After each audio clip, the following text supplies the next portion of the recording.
صاحب تصویر میں آپ جس کو دیکھ رہے ہیں یہ میرے ایک بہت ہی پیارے دوست ہیں. ان کا تعلق میڈیسن کے شعبے سے ہے. یہ کہتے ہیں کہ ایک دن میں کال کے ذریعے کمپیوٹر پر ایک آرڈر لکھ رہا تھا میڈیسن کا.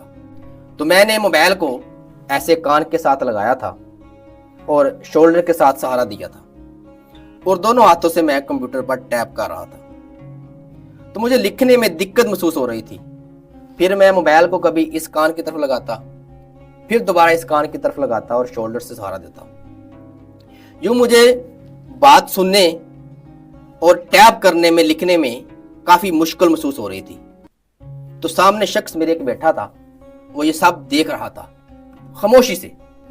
چند لمحے وہ دیکھتا رہا اور کچھ دیر کے بعد وہ اٹھ کر چلا گیا.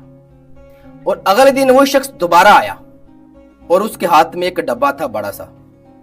اس نے ڈبہ کھولا اور اس میں سے ایک ہینڈ فری نکالی, کالر والی, اور میرے ٹیبل کے اوپر رکھ دی. میں بہت حیران ہوا اور اس کی طرف دیکھا اور پوچھا یہ کیا ہے. وہ مسکرا کر بولا کہ جناب میں نے کل آپ کو کام کرتے دیکھا تھا. آپ نے موبائل کان کے ساتھ لگایا تھا, شولڈر کا سہارا دیا تھا اور دونوں ہاتھوں سے میڈیسن کا آرڈر لکھ رہے تھے. تو مجھے محسوس ہوا آپ کافی دقت میں ہیں, مشکل میں ہیں, تو آپ کو لکھنے کی عادت نہیں ہے اس طرح. تو مجھے محسوس ہوا کہ آپ کو اس چیز کی ضرورت ہے, تو میں لے آیا جناب. آج کے بعد آپ بآسانی کان کے ساتھ لگا کر ہینڈ فری آپ بات سن بھی سکتے ہو اور اپنا آرڈر بھی بآسانی توجہ کے ساتھ لکھ سکتے ہو. صاحب جو سامنے آپ ہینڈ فری دیکھ رہے ہیں لگی کالر کے اوپر جو گردن کے ساتھ ہے, تو اس شخص نے لا کر دی ہے. تو وہ یہ کہنے لگے, میں نے اس بندے کا شکریہ ادا کیا. میں نے کہا آپ کی بہت مہربانی.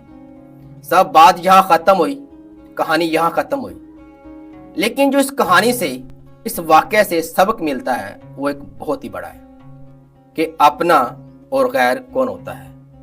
ہمارے خیال میں ہے کہ اپنا وہ ہوتا ہے جو ہمارا رشتہ دار ہو, عزیز ہو, اور غیر وہ ہوتا ہے جس کو ہم جانتے نہ ہو, یعنی اجنبی شخص ہو.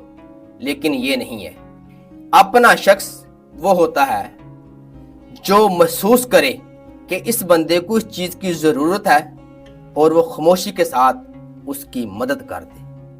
وہ اپنا بھائی بھی ہو سکتا ہے, ان میں وہ دوست بھی ہو سکتا ہے, کوئی عزیز رشتہ دار بھی, کوئی اجنبی شخص بھی ہو سکتا ہے, کوئی بھی شخص ہو سکتا ہے, یعنی جس میں احساس ہو. اور غیر وہ ہوتا ہے جو مانگنے پر دے یا مانگنے پر نہ دے, ٹال مٹول کرے, وعدہ کرے, پورا نہ کرے. صاحب اپنے اور غیر کی پہچان صرف 2 لفظوں میں ہے کہ جو مانگنے پر دے وہ غیر ہوتا ہے, جو بنا مانگے دے وہ شخص اپنا ہوتا ہے. دانشوروں کا قول ہے کہ انسان کی پہچان بھی احساس سے ہوتی ہے, کہ وہ شخص جس کے اندر احساس ہے وہ زندہ ہے, اور جس شخص کے اندر احساس نہیں ہے وہ مردہ ہے, یعنی وہ شخص انسان کہلانے کے لائق بھی نہیں ہے.